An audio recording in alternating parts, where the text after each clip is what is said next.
Picture this. It's the end of a first date. A woman and a man have had a nice dinner together. There was good conversation, a couple of laughs. The server comes to the table and drops the check in the middle. The woman reaches for her wallet and says, "Want to split it?" The man laughs and slides the check towards himself. "Absolutely not. I'm old-fashioned." The woman smiles and says, "Oh, I appreciate that, but I'm fine covering my half." The man's jaw tightens a little. "Come on, at least let me do this. Otherwise, what's the point of me even being here?" The woman feels a knot in her stomach and tries again. "Really, I insist. I'd be more comfortable if we split it." The man sets the check down a little harder than he needs to. You know what? This is exactly why guys don't want to date feminists. You try to take care of a woman and she acts like you're the bad guy. And wow, now the whole tone of the night has changed. The bill isn't about money anymore. It's about the man's identity and his pride. If the woman doesn't accept his chivalry, she's not just paying for her own dinner, she's ungrateful, she's anti-man, she's part of the problem. Now picture this. An 18-year-old boy is walking on his college campus and he approaches a door at the same time as a woman. He hurries a little to grab the door for her, allowing her to pass through first. His parents taught him that holding doors for women was important, that being a gentleman and practicing chivalry was a way for him to show his respect and love for women. To his shock, however, the woman snaps at him. "You think I can't hold my own door? That's so sexist." Have you ever encountered either side of an interaction like these? What's going on? And what exactly are we talking about when we talk about chivalry? When we hear the word chivalry, a lot of us picture storybook scenes. A knight kneeling before a princess, a man laying his coat over a puddle, or pulling out a woman's chair at a nice restaurant, or helping a lady out of the car. Whatever we imagine, we probably picture something old-fashioned, noble, and romantic. But chivalry didn't start with romance. It started with men and war horses. Why didn't Barbie tell me about patriarchy, which, to my understanding, is where men and horses run everything? The word itself, chivalry, comes into English from French and into French from the Latin word for horseman or mounted knight.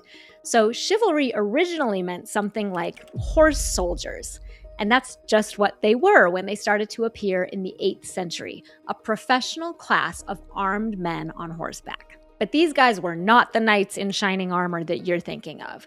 They were more like hired thugs, paid by local lords to fight their battles and enforce their rule. Lords and their knights terrorized peasants whenever a lord wanted to make a point or seize more wealth. Knights on horseback went around burning houses, stealing harvests, destroying tools, and assaulting people with impunity. In short, these were professional bullies, and their violence was a celebrated virtue. Women were especially vulnerable. Legal and literary records from the period show high levels of sexual violence, and scholars of medieval rape law point out that women, especially those of lower social status, had little if any recourse against these powerful knights and the lords who paid them. Isn't it interesting that now we imagine chivalry as men protecting women, when at the beginning, women needed protection from chivalry? By the late 900s, the church was starting to get concerned about the savagery. Bishops launched what they called the Peace of God and later the Truce of God movements, which were early peace efforts aimed at getting all of this knightly violence under control.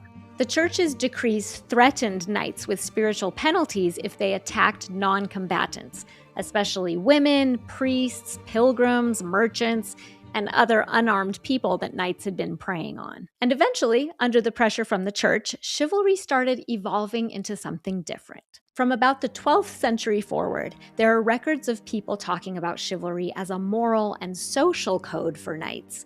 It was never fully formalized, but in general, chivalric codes involved things like courage in battle, loyalty to one's lord, Christian piety, fighting to protect the church, and, at least in theory, defending the defenseless. This was a big step forward from the lawless, chaotic savagery of earlier times. But do you notice how most of these values are still about violence and about using that violence to maintain hierarchies? And still no trace of the romance that we tend to associate with chivalry. That's because the concept of the knight as a romantic figure, rescuing damsels, serving a noble lady, being gentlemanly, that part didn't enter the narrative until a bit later.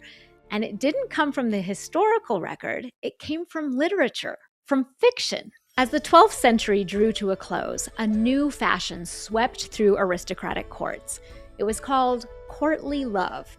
Writers like Andreas Capellanus in his treatise, The Art of Courtly Love, spelled out elaborate rules of courtly romance between a knight and a noblewoman. In these stories, the knight might ride into a tournament wearing his lady's colors, fight in her honor, or obey a difficult command to prove his devotion, and usually he'd be sworn to keeping her love a secret. That's because these relationships were between a knight and a married woman, like, most famously, Lancelot and Guinevere, who was married to King Arthur. These stories were the medieval equivalent of a trashy romance novel. They were sexy and scandalous, and they swept through European courts like wildfire. This led to chivalry in its third iteration, and this time it was being reshaped not by power-hungry lords or by the church, but by the poets and storytellers of medieval courts. In their romances, the perfect knight was still praised for his skill in battle and his faith, but those warrior skills and religious virtues were wrapped in romantic service to a noble lady. Serving a lady could mean a lot of things. It could be dedicating a tournament victory to her. It could be wearing her favor in the form of a ribbon, a veil, or other token on your arm. It could be defending her reputation or escorting her safely to her destination, or just following her commands.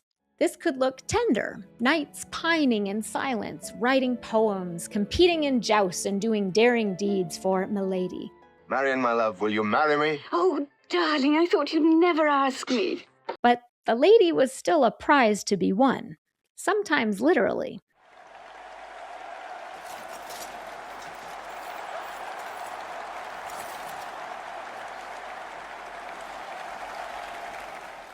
And again, she was often married or promised to another man, making these stories more about one man stealing another man's property than about a beautiful love story. Also, even in the very best of these stories, the love and service that knights offered to their ladies were not applied to women in general. They were reserved exclusively for noble women whose favor would elevate the knight's status. Peasant women or servants, such as female members of the knight's own families and communities, fell outside the protective circle of ladyhood. So what were the actual knights doing while their fictional counterparts wooed elite women? Well, by and large, they were putting on increasingly ostentatious costumes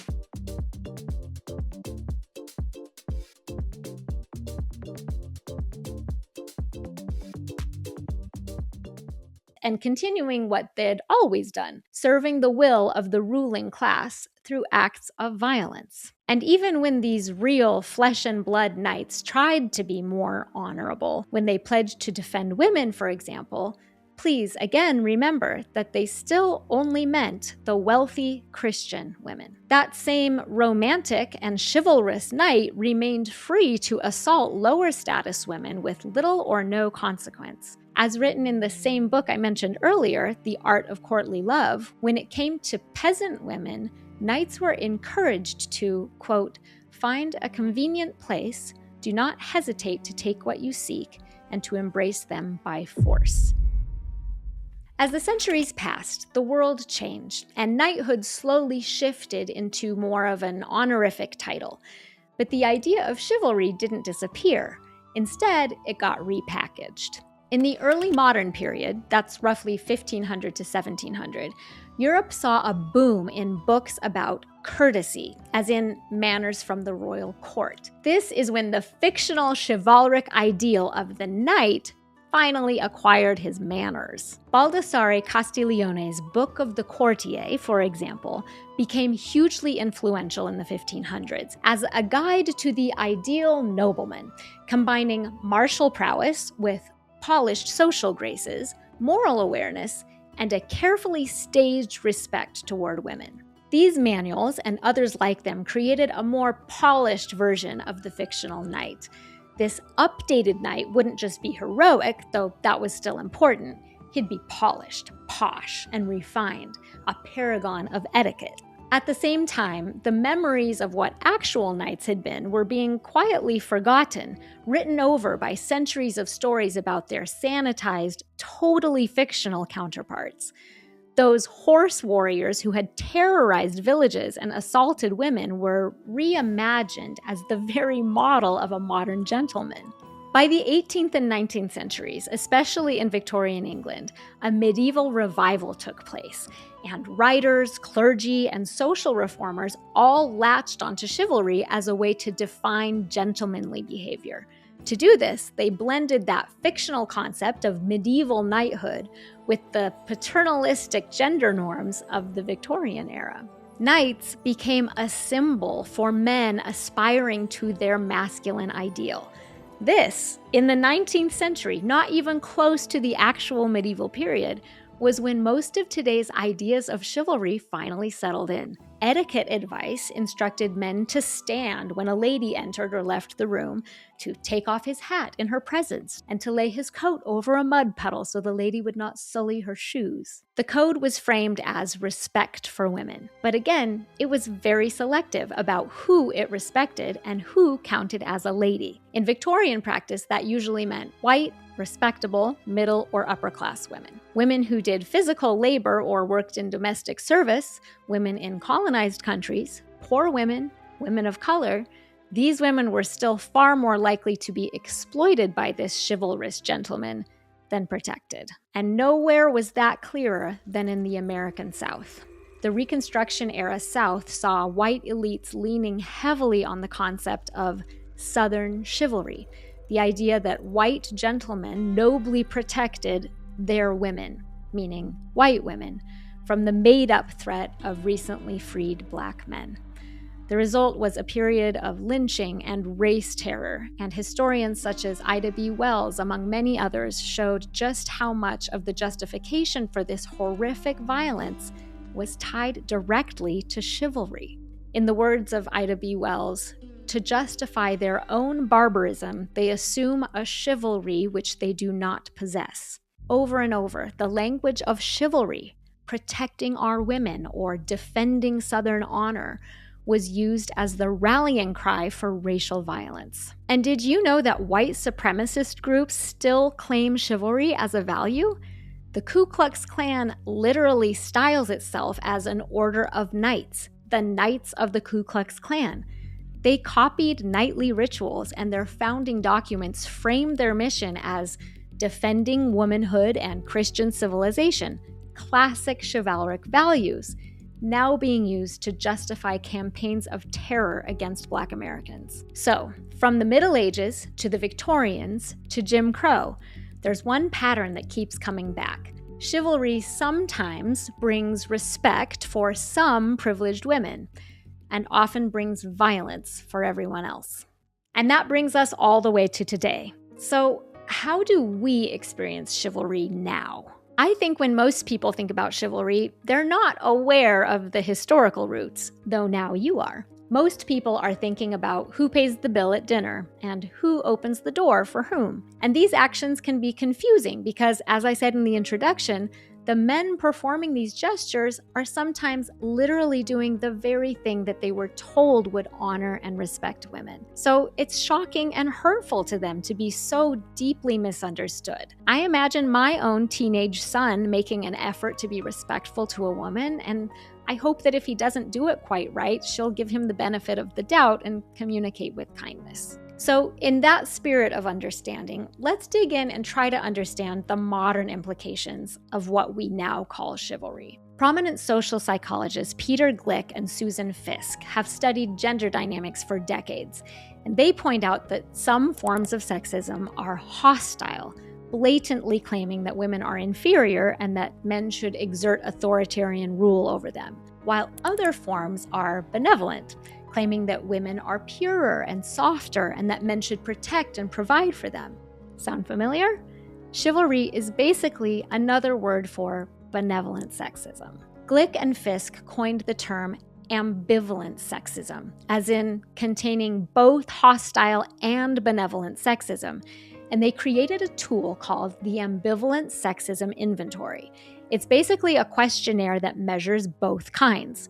They've run the study all around the world with over 15,000 participants across 19 countries, and the results may surprise you. The study found that people who strongly agree with the sweet-sounding, chivalrous statements about women are also more likely to agree with the hostile ones. Dr. Elizabeth Lewis explains more about this phenomenon. Benevolently sexist attitudes are correlated with greater acceptance of violence against women and with greater acceptance of discrimination. In fact, cross-national studies have shown that levels of benevolent sexism are positively correlated with United Nations indicators of gender inequality, which measures things such as level of education and longevity. So in other words, the greater the benevolent sexism that's endorsed at a national level, the greater the gender inequality. And these benevolently sexist ways of interacting, in fact, seem to be mechanisms that maintain gender inequality, as women are being rewarded, basically, for being the right kind of women. In fact, benevolent sexism turns out to be related to hostile sexism, that type of antagonism toward women that we all clearly know is not okay. It's certainly not popular in our Christian circles to argue that women are inferior to men, or that women who are sexually assaulted probably did something to deserve it, or to find excuses for violence against women. But research shows that at both the individual and the national level, benevolent sexism and hostile sexism are positively correlated with each other. So while at face value, they may seem to be quite different, in fact, opposites of each other, in reality, they are two sides of the same coin. Women are rewarded benevolently for being the right kind of women and are punished through hostile sexism for being the wrong kind of women. This interconnectedness between benevolent and hostile sexism helps us, I think, understand more clearly the dark side of benevolent sexism. So, what is the dark side of benevolent sexism? Well, when people say things like, women are just naturally better at caring for kids, or a woman shouldn't have to trouble herself with finances, or women are too precious to be exposed to the rough parts of life like politics. These statements might sound flattering or considerate, but built into them is the rule that men lead and protect and women follow and depend and are not as capable as men. Another dark side of chivalry is that sometimes protective, gentlemanly behaviors are understood as a kind of transaction. The benevolently sexist man usually sees himself as the opposite of the abusive sexist man. He's a nice guy who holds doors, picks up the check, posts about how real men respect women. Maybe he even watches these videos. And again, there's nothing wrong with any of those behaviors in themselves, but sometimes the nice guy doesn't admit, even to himself, that he has certain expectations attached to those behaviors. So he's just a nice guy. Do you really think this Marc doesn't want anything in exchange for helping you? Well, I assume I'll have to take showers with him. But you know, that's true of any job. After all, in the old stories, and even in our modern retellings of them, when a knight performs his chivalric duties, he gets a prize, the hand of a noble lady. Nowadays, that means, well, sex, of course, but also compliance if you're in a religious context, or even outright obedience. If a nice guy does something chivalrous for a woman but then doesn't get what he's expecting, then women aren't holding up their end of the transaction. In his eyes, a woman has taken something from him by receiving his unrequested gestures, and he may label her shallow or ungrateful or say, women don't want good men anymore. He can turn against her, insulting, chastising, mocking her, or worse. That's benevolent sexism slipping into hostile sexism in real time. The same man who sees himself as one of the good ones can become cruel or even dangerous when a woman doesn't reward his chivalry the way he thinks she should. So, in summary, chivalry, or benevolent sexism, can harm women in many ways. It can undermine women's competence. If women are told that they are too delicate or pure to handle leadership or stress or money, then that can become a self-fulfilling prophecy. Men who think they're helping women by protecting them from those things are actually hurting them. Chivalry can flip quickly from protection to punishment. While you're playing the good woman role, you're promised safety. But if you say, no thanks, I can pay for myself, or please don't touch me, or if a man is pursuing you romantically and you say you just want to be friends, then that man's chivalrous concern can turn into sulking, blame, and sometimes volatile anger. And like other forms of patriarchy, chivalry harms men too. The chivalry script offers men a false choice. Either be an openly domineering patriarch who controls everything, or the good guy patriarch who protects and provides, but still takes charge and expects gratitude. In both roles, men are supposed to be strong, financially dominant, and emotionally armored up. But research on masculinity shows that men in environments of tightly regulated traditional gender roles have poor mental health outcomes. If men in these environments were to say something open and honest like, I don't actually want to be the protector all the time. I need to be cared for too. There isn't room for that within traditional chivalry. It doesn't match with the cultural script that says a man's worth depends on playing the heroic knight in shining armor, who, let's remember, was largely fictional. So what's the alternative? Well, we can and should hold on to acts of bravery and generosity, loyalty, honor, and courtesy. We can keep those values and let go of the gender hierarchy underneath them. And in all of these situations, trying to imagine where the other person is coming from. A man might be performing chivalry because he truly adores and reveres women, and that's how he was taught to show it. Women, can we acknowledge these loving intentions? Can we share our feelings with kindness? Or a woman might react negatively to an act of chivalry because she's been manipulated and abused by paternalistic men in the past. What do you think you're doing, male chauvinist pig? I'm holding the door open. You're not just holding the door open. What you're doing is reminding me of 50 centuries of male domination and oppression. This is far more common than you might think. So, men, can you do the work to soothe your own feelings and really listen to what she's trying to tell you? I hope for a world where no one has to present themselves as fragile and weak, or be a certain race or social class to deserve honor and care. I hope for a world where no one has to be indestructible or prove that they make a certain amount of money to be valued. I want a world where all of us can receive help when we're in distress, and all of us can put on that shining armor and be the hero when we have resources to share. Not because of arbitrarily assigned roles, but simply because we want to participate in this mutual, beautiful human flow of supporting each other and ourselves. Did this episode bring up any experiences that you've had? If so, share them in the comments, and then make sure to like, subscribe, and pass this episode along to a friend.